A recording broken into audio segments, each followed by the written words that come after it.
Good afternoon, everybody, and welcome to my presentation, 20 Jewish Personalities of whom you might be blissfully unaware. In May 2019, the Israel Supreme Court ruled that the first drafts of Israel's Declaration of Independence should belong to the nation and not to the family of the man who wrote it. That would seem obvious. Less obvious, mostly forgotten, is the story of that man, Ukrainian-born Mordechai Beham. In April 1948, Beham, a lawyer, was asked to draft a Declaration of Independence for the states not yet born. He used quotes from the American Declaration of Independence and also, "Behold, I have set a land before you." This comes from Deuteronomy chapter 1, verse 8. Over the 3 weeks, Beham's draft was reworked, completed an hour before the final version was proclaimed by Ben-Gurion on May the 14th. Beham's involvement went unremembered until a law professor in the 90s sought the Declaration's roots. He uncovered Beham's role and visited his widow, who still had the papers in a box. Comparing the text, he saw that though few of Beham's words made it through to the final text, its structure did. Beham had decided the declaration should have 2 segments, one presenting the history of the Jews, the second building upon it to proclaim future intents. Everyone who came after him worked within his structure. The legend claiming that the final paragraph is in fact a nod in God's direction to satisfy both secularists and religious is a great story, but untrue. When Beham came to translating firm reliance on the protection of divine providence, he was stuck and asked a rabbinical neighbor for help.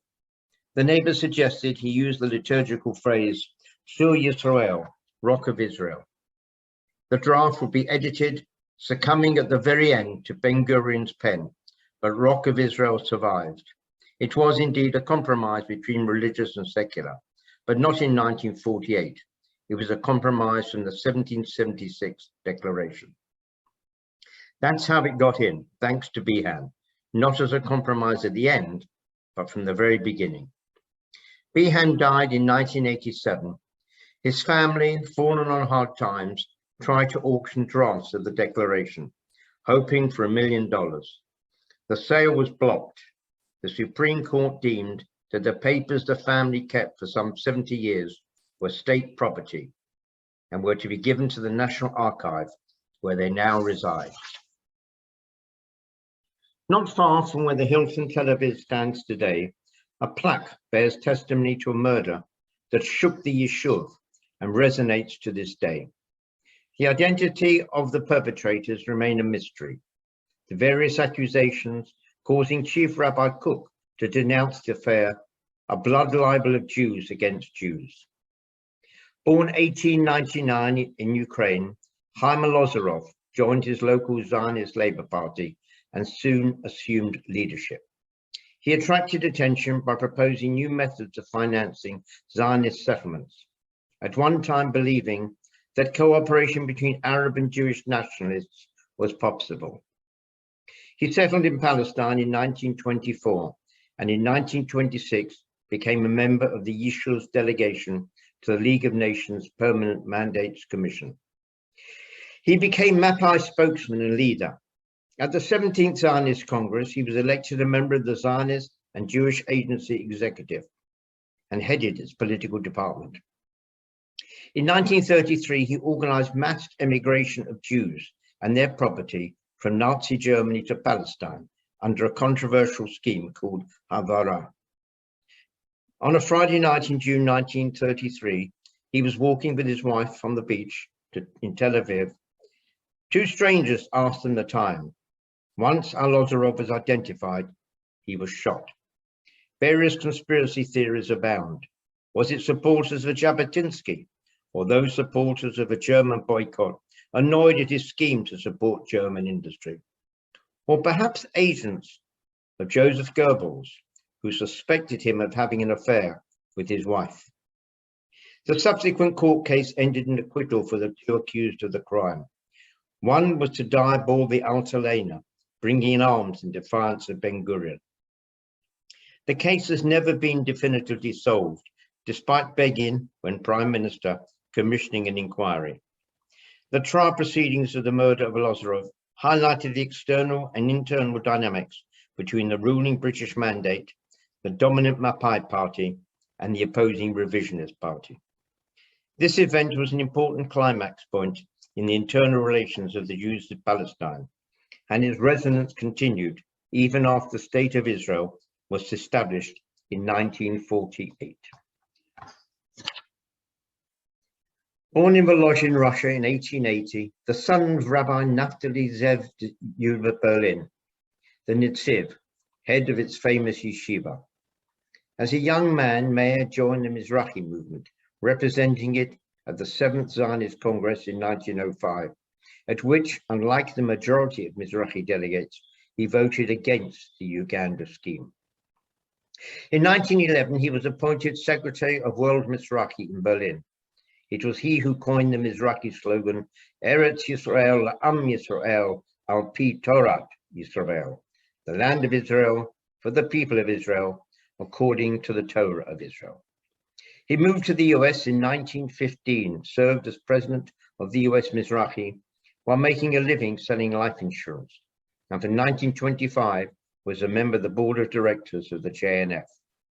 In 1926, he settled in Jerusalem, playing a leading role in Jewish communal life.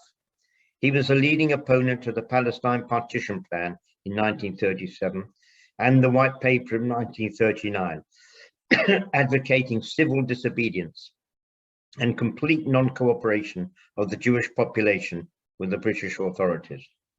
During the Second World War, he lobbied ferociously in the US on behalf of European Jewry and for the necessity of a Jewish homeland, returning to Palestine in 1944. After the re-establishment of the State of Israel, he organized a committee of scholars to examine the legal problems of the new state in the light of Jewish law. He died in 1949, having changed his name from Berlin to Bar Ilan. The university near Tel Aviv, founded by the American Mizrahi movement, is named in his honor, as is the Meir Forest in the Hebron Hills and the Moshav Bet Meir near Jerusalem. Her adventure began with a bet. In 1894, a Boston gentleman wagered $10,000 that no woman could travel around the world by bicycle. Although it is unclear why she was chosen, Annie Cohen-Kopchowski, better known as Annie Londonderry for reasons that will become clear, set out from Boston in June 1894 to attempt the journey. Married with 3 children under 6, she was an unlikely choice, but an example of the ways that the bicycle was transforming women's lives. Under the terms of the bet, Kopchowski was supposed to begin her journey penniless, earn $5,000 above her expenses along the way, and finish her trip in 15 months. Her resourcefulness was soon evident. On her way out of Boston, she hung a placard advertising Londonderry Lithia Spring Water Company on her bicycle, accepting $100 from the company in return. In addition, she agreed to be known as Annie Londonderry. She swapped her heavy ladies' bicycle for a men's model, weighing half as much, and headed east, sailing from New York for France, earning money by carrying advertising on both her clothing and her bicycle. During her trip, she would lecture, embellishing her stories with lurid details of accidents, near-death experiences, and dangers narrowly averted. As the bet did not specify how many miles she had to cycle, she sailed from Marseille to Asia, stopping in Egypt, Ceylon, and Singapore. Touring through China and Japan, she arrived back in the United States through the Golden Gate in March. She spent 6 months cycling across the Southwest, Great Plains, and Midwest, reaching Chicago in September 1895. She had single-handedly circumnavigated the globe by bicycle, proving that a woman can make her own way in what was a man's world. Back in the gender norms of her day, She had fended for herself and survived physical injury and mechanical problems. She collected her $10,000 prize and rejoined her family. Moving to New York, writing travelogues for the New York World, she became a spokesperson for women's equality, Jewish American immigrants, and the women's suffrage movement. She then retreated to family life, raising her 3 children and largely disappearing, dying in 1947. Maniac's character is a tribute to Jewish women everywhere. Her foresight and guile saved her husband from the shocking fate that would befall his co-conspirators. The wife of On, son of Pelet, is not mentioned in the Bible. However, legend credits her for saving her husband's life. Her husband came home one day, excited about the forthcoming rebellion led by Korach, Moses' cousin. She told him, "What will you gain from this quarrel? Now Moses is the teacher and you are the pupil. And if your rebellion succeeds and Korach replaces Moses, once again, he will be the teacher and you will be the pupil. What will you gain from this revolt?" This did not deter On. So, in order to stop him from joining the revolt, she caused him to become drunk and placed herself in an immodest position to deter anyone from entering their tent. This prevented Korach's followers from calling for on their way to the revolt. Eventually, On awoke, full of vim and vigor, ready to join the revolution. "It's all over, darling," she told him. "The ground has opened up, and the rebels, including Korach, have been swallowed alive." To her good deeds is attributed the posuk in Proverbs 14:1, "The wisest of women builds her house." Born in 1914 in Whitechapel and studying briefly at St. Martin's School of Art, he went on to be one of the 20th century's great graphic designers. His work is now a fascinating record of social history. For over 60 years, Abraham Games, he shortened his name from Abraham to Abraham, stating that the ham wasn't kosher, produced some of Britain's most memorable images, including the blonde bombshell ATS poster of 1941. In 1942, he was appointed official war poster artist, the only person in army history to be given the title. He designed over 100 posters to help the war effort, including talk warnings to soldiers about the dangers of careless talk. In the post-war period, his designs came to symbolize Britain's optimistic spirit. His work was in demand by both government agencies and industry, including the United Nations, London Transport, British Airways, Shell, and the Financial Times, and Guinness. He designed the emblems for the Festival of Britain and the Queen's Award for Industry. During and after the war, he worked for Jewish causes, creating haunting posters to draw attention to the needs of displaced persons, and designed stamps for the new state of Israel, a logo for its airline El Al, and the badge for JFS. His Kona coffee maker, that graced many a restaurant in the 50s and 60s, has become a design classic. He received an OBE in 1968. He worked into his 80s. His last creation, an emblem for a Jewish primary school of the Tent of Jacob, was not quite finished when he lay dying. He gave his daughter Naomi detailed instructions and she completed the artwork. He died August 27, 1996. Games' singular dedication underpinned the strong moral and political integrity, which made his oeuvre so distinctive and memorable within the graphic design of this century. The Detached Badger was a wealthy and influential British angler and fly fishing author, being most noted for his development and promotion of the dry fly technique on English chalk streams. Frederick Halford, generally accepted as the father of modern dry fly fishing, was born Frederick Morris Hyam into a wealthy Jewish family in Birmingham in 1844. His parents, Samuel and Phoebe Hyam, moved to London when he was 7. They were prosperous manufacturers of textiles and clothing. In 1875, the Hyams changed their name to Halford. Halford attended University College School in London, leaving in 1860 to work in the family business. Little is known of his business career. except that he retired from business at the age of 45 to fish. His first experiences in fly fishing were at the age of 24 in 1868, when, through the generosity of a family friend, he was given a free beat on the River Wandle in southwest London. In the late 1860s, dry fly fishing was in its infancy. Halford learned the basis of dry fishing on the Wandle, fishing there regularly.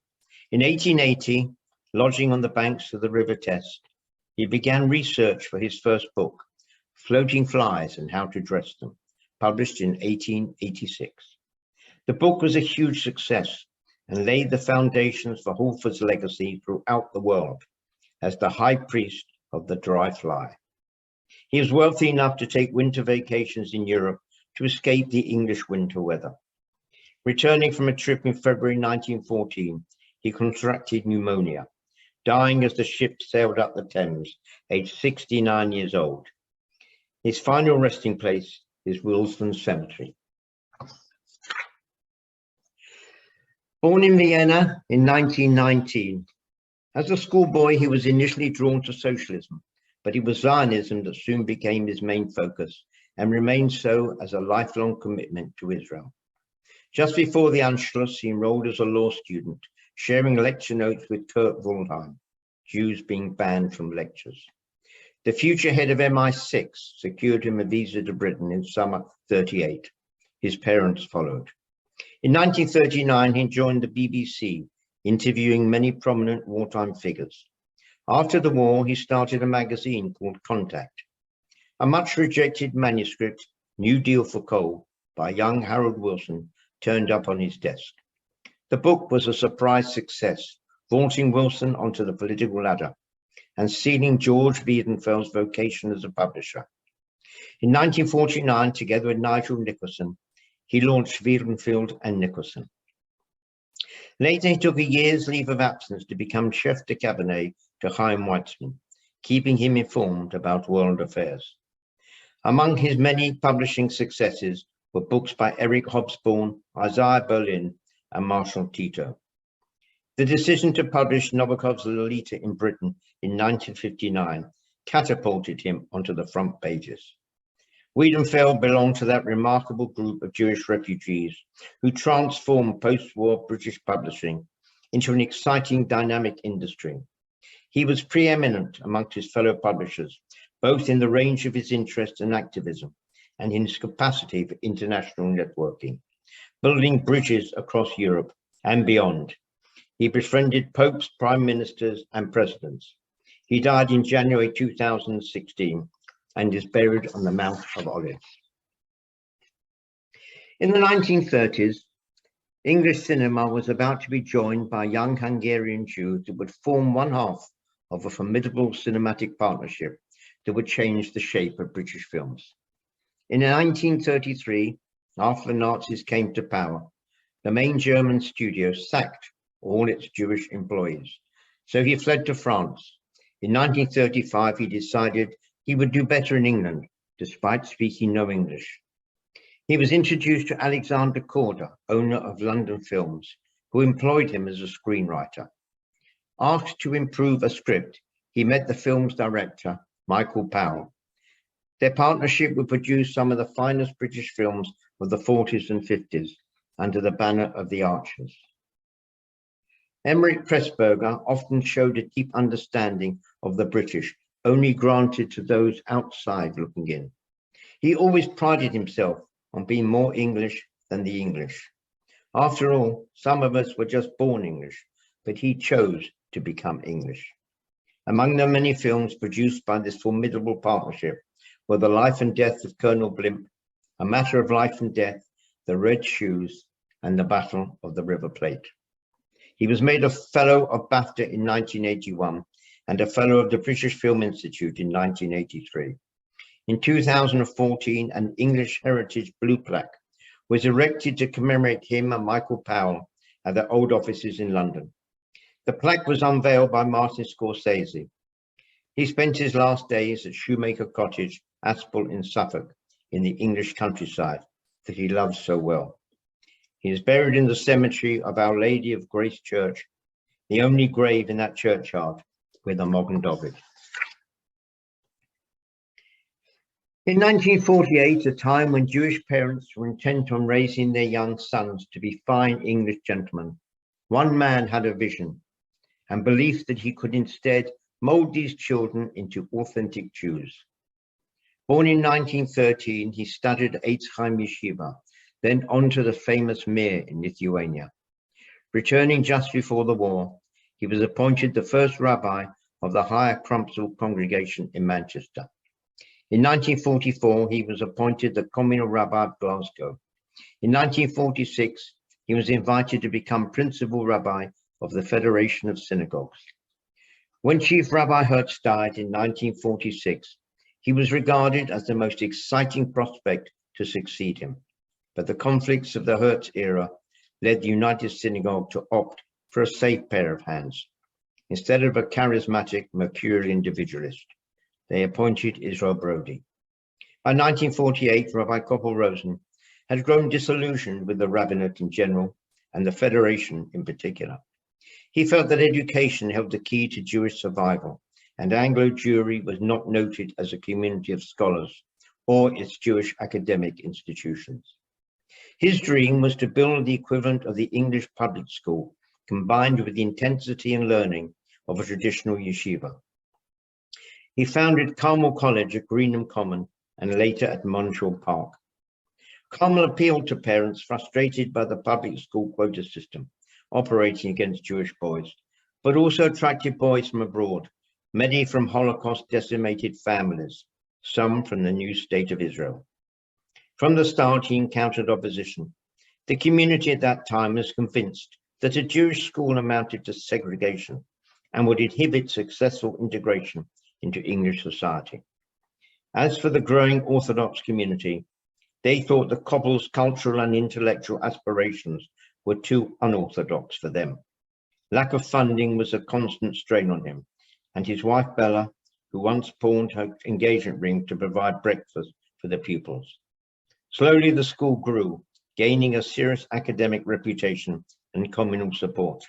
Carmel grew and became one of the premier schools of the Jewish world. He delighted in Carmel's success in rowing, dreaming of his pupils going to Oxbridge as athletes, whose religious commitment would cause the annual boat race to be postponed. He encouraged music and the arts, while encouraging his pupils to live and master the Jewish tradition. Koppel was seriously injured in a boating accident in 1959. He never recovered and died in March 1962 at the age of 48. In 1873 in Bialystok, a young Warsaw schoolboy decided that the way to world peace and mutual understanding would be through a new language. By 1878, he had completed the writing of the first pamphlet containing its fundamentals. It contained 900 root words and only 16 rules of grammar. It was signed with the pseudonym Doctoro Esperanto, Dr. Hopeful. The Esperanto language was born, the work of Ludwig Zamenhof. For his work in establishing Esperanto, he was nominated no fewer than 12 times for the Nobel Peace Prize. 2 statues were erected in his honor, one in Warsaw and one in his hometown of Bialystok. In 2017, on the 100th anniversary of his death, UNESCO selected Zamenhof as one of its eminent personalities of 2017. His birthday on the 15th of December is celebrated throughout the Esperanto world.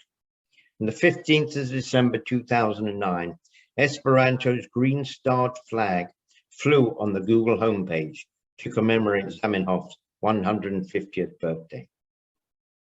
There is a minor planet named 1462 Zamenhof and 1421 Esperanto. The English Centre for Esperanto is just outside Stoke-on-Trent.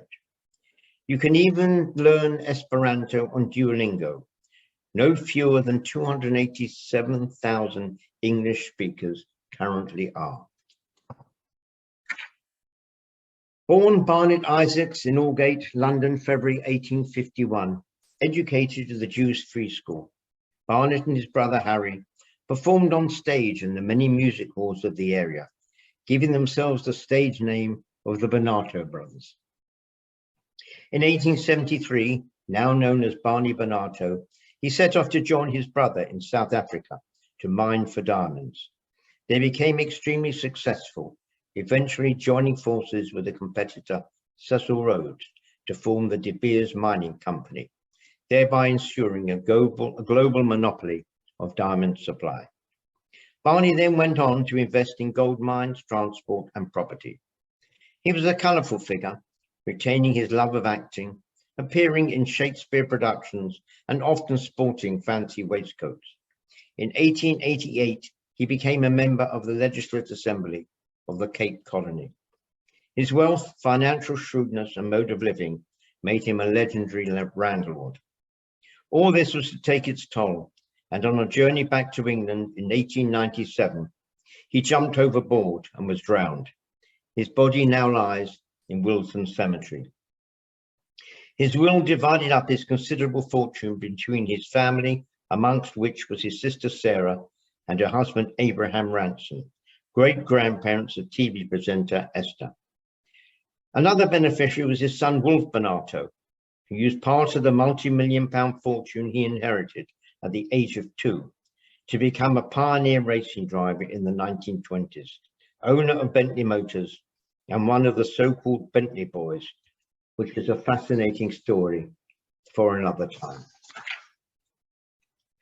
When Hitler invaded Paris in 1914, he gave instructions to find and destroy a particular racing car and redact the official record of the Pau Grand Prix of 1938. The car was a De La Haye. The driver was Rene Dreyfus. With Lucy Schell, an American heiress, and Charles Wiefenbach of De La Haye, a French motor manufacturer, Dreyfus formed Écurie Blue, blue being the designated colour of France in motor racing. At Pau, their underpowered car, managed by a nicely amateurish team, beat the German Silver Arrows. These were the pitilessly organised technocrats with their Porsche-designed Mercedes-Benzes and auto unions. They were mandated by Hitler to demonstrate to the world that the Übermensch concept applied to cars as well. This was not Dreyfus's only victory. He had won the £1 million prize, an award created by the government, especially for French racing cars in 1937, and in various Grand Prix regularly beat household names such as Louis Chiron, Nuvolari, and Rudy Curricchiola. However, his religion prevented him from being hired by the Mercedes team. The outbreak of war found him in America, where he raced at Indianapolis Speedway. He then bought a restaurant in Manhattan called Le Chanticleer. It would become the unofficial headquarters for the racing community, as well as a restaurant frequented by celebrities from all walks of life. He returned to France in 1980 to be honoured at the Monaco Grand Prix for the 50th anniversary of his win there. He died in 1993, aged 88. If you want to know more about Rene's fascinating life, I recommend a biography entitled Faster by Neil Bascom. It must all be recorded with not a single fact omitted, and when the time comes, as it surely will, let the world read and know what the murderers have done. For us, the phrase Oneg Shabbat conjures up that happy feeling experienced on Shabbat. But for Dr. Emanuel Ringelbloom, it was to be a race against time to provide for the future a precise record of Polish Jewry. The Oneg Shabbat Archive, or Ringelbloom Archive, is one of the most impressive projects initiated during the Holocaust. This underground archive was established and run by Ringelbloom to document life under the Nazis. He recruited from across the political, religious, and ideological spectrum of Jewish society, explaining that the Germans were intent on killing all Jews, be they Bundists, Zionists, Orthodox, or otherwise. Their mission was the creation of a documentary infrastructure that would provide a description of the fate of Jewish society on all levels. They asked educators for essays on Jewish education, also gathering testimonies from children's perspective. There are texts written by Jews from all walks of life, reflecting the diversity and vitality of Jewish society in the Warsaw Ghetto and beyond. These included thousands of photographs and works of art. Ringelbloom was born in 1900. In 1930, he was employed by the Joint Distribution Committee to deal with Polish Jews expelled from Germany. While others were leaving Poland, anticipating war, Ringelbloom stayed, working to the very end. He was betrayed and his family were murdered. The archives were preserved in 3 milk cans. One was uncovered in 1946, a second in 1950. The other has yet to be found. He was born in Rennes in 1917, both parents dying before his bar mitzvah. In October 1936, Jules Isaac was appointed Inspector General of Public Education in France. He devoted himself to promoting better understanding between France and Germany in French textbooks, hoping for less likelihood of another war between them. In 1939, he was considered one of the most prominent historians of his time. His career ended with the German occupation of France. Prior to his family's departure to Auschwitz, his wife told him, "Save yourself for your work. The world is waiting for it." In hiding, Isaac devoted himself to studying the problems of anti-Semitism, which he believed was rooted in the Christian teaching of contempt for Jews and Judaism. After the war, he also formulated a plan for the purification of Christian teaching regarding Jews. Playing a major role at the 1947 Christian-Jewish Conference in Switzerland, he influenced the Christian participants to publish a basis for interfaith dialogue. Jules Isaac was received by Pope Pius XII, telling him that Nazi anti-Semitism was a secular radicalization of the anti-Jewish impulses of historic Christianity. This moved the Pope to delete an anti-Jewish phrase from the Good Friday liturgy. In June 1960, the age of 83, Isaac had an audience with Pope John XXIII, persuading him to propose that the Second Vatican Council pass a declaration that reworked the traditional accusation that Jews had been guilty of deicide. This was to be the famous Nostra Aetate in our time. With Nostra Aetate, the Catholic Church took leave from an almost 2,000-year-old anti-Jewish tradition, a profound break with the age-old teaching of contempt for the Jews. It remains the definitive document on Catholic attitudes towards Jews. Jules died in September 1963, like Pope John XXIII, not living to see its publication.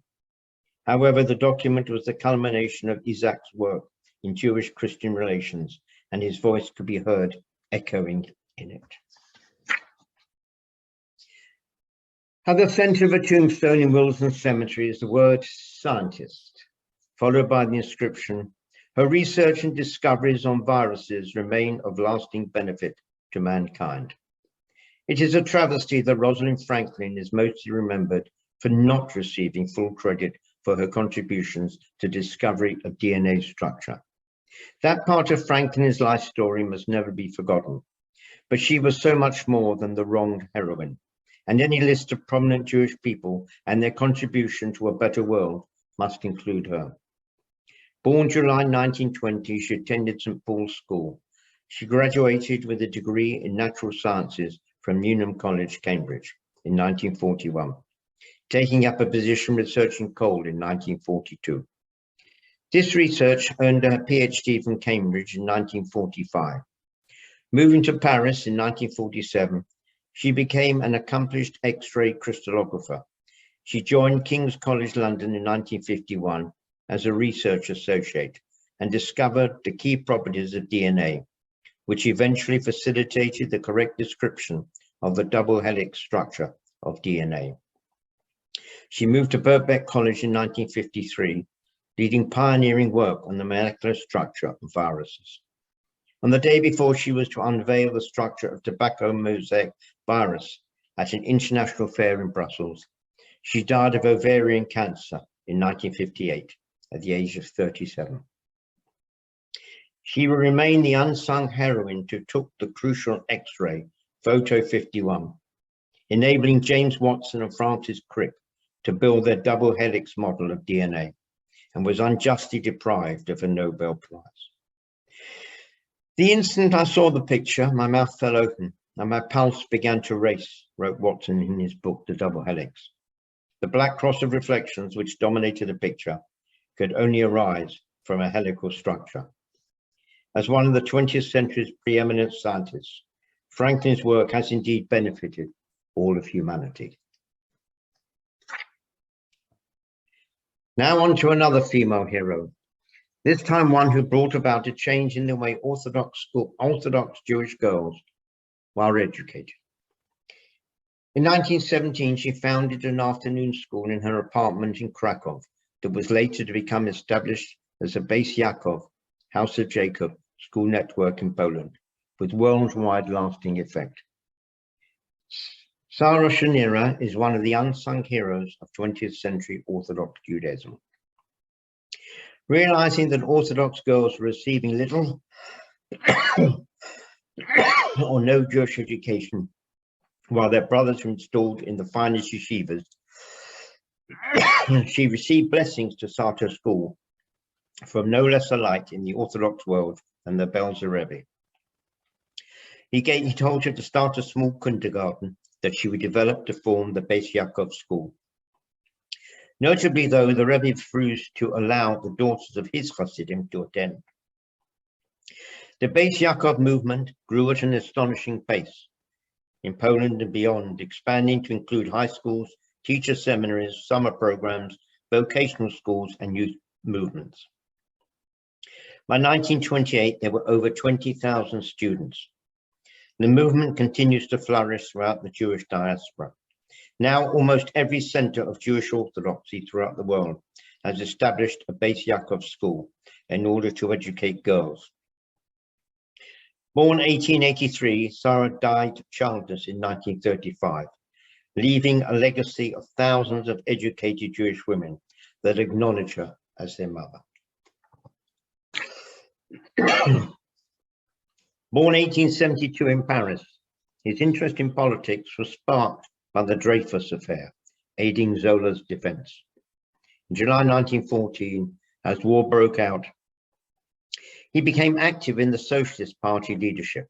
In 1919, he became chair of the party's executive committee and elected to the National Assembly. Leon Blum's first task was to reconstruct the party, and he is credited as the maker of the modern French Socialist Party and its publication Le Populaire. In June 1936, now leader of the Socialist Coalition, Blum became Prime Minister of France, the first socialist and the first Jew to hold that office.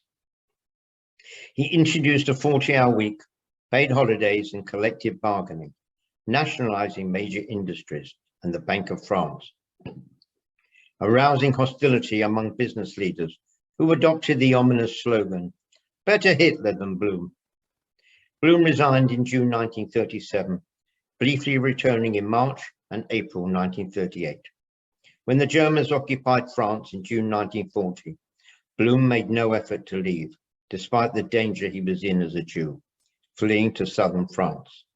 But the French ordered his arrest. In October 1940, after the French collapse, Blum was indicted by the Vichy government on charges of war guilt. His powerful defense so greatly discomforted the Vichy authorities and so irritated the Germans that the trial was suspended indefinitely, Blum returning to prison. There he wrote his well-known work, À l'échelle humaine, on a human scale. In April 1943, he was sent to Buchenwald, the Germans hoping he might be used as a hostage for surrender negotiations. His secretary, Jeannot Lavelier, chose to live with him in the camp. There they were married, liberated in May 1945. Emerging from the war as a leading statesman, he returned to politics, briefly prime minister, negotiating a $1 billion US loan to France. Blum also served as vice premier for 1 month in 1948 in André Marie's short-lived government. He continued to write for Le Populaire until his death in March 1950. The kibbutz of Kfar Blum in northern Israel is named after him. If I confess what motivated me, a woman, to become a rabbi, two things come to mind: my belief in God's calling and my love of humans.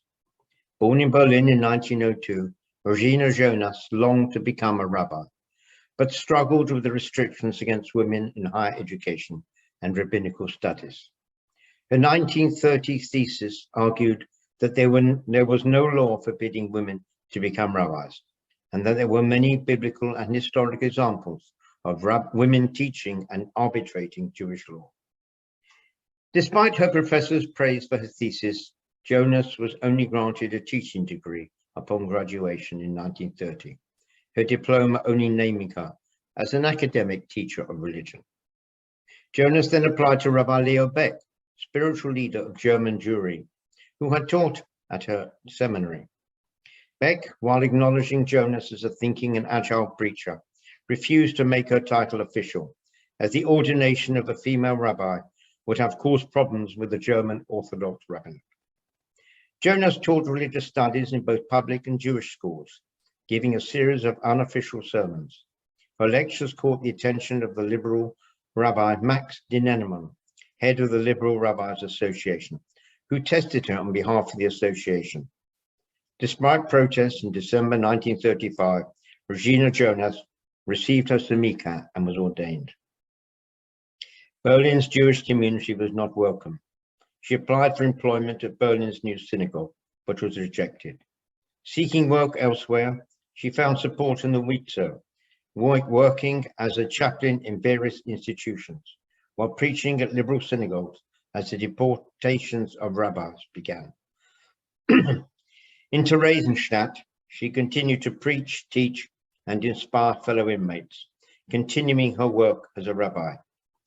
She helped Viktor Frankl, the well-known psychologist, to build a crisis intervention service to prevent suicide attempts. Her job was to meet the trains at the station and screen disoriented newcomers. She was deported to Auschwitz and murdered in October 1944. Born in Warsaw in 1907, a descendant of two important Hasidic masters, Dov Ber Metzirich and Levi Yitzhak of Berdichev. After receiving a thorough Jewish education, he entered the University of Berlin, where in 1934 he received his doctorate for a study of the biblical prophets. In 1937, Abraham Joshua Heschel became Martin Buber's successor at the Jüdisches Lehrhaus in Frankfurt and head of adult Jewish education in Germany. The following year, he was deported by the Nazis. After stays in Warsaw and London, in 1940, he was invited to the US to teach at the Hebrew Union College. In 1945, he became professor of Jewish ethics and mysticism at the Jewish Theological Seminary of America, a post he held until his death in 1972. Heschel believed that the teachings of the Hebrew prophets were a clarion call for social action in the United States and, inspired by this belief, worked for African American civil rights and spoke out against the Vietnam War. He believed that no religious community could claim a monopoly on religious truth. Dr. Martin Luther King Jr. called Heschel a truly great prophet. Heschel actively participated in the civil rights movement and was a participant in the Third Selma to Montgomery March in 1972, accompanying Dr. King. In works such as Man is Not Alone, A Philosophy of Religion, and God in Search of Man, Heschel shared his opinion that social concern is and should be an outlet for religious piety. Other recommended works include The Philosophy of Judaism, The Sabbath, and The Prophets.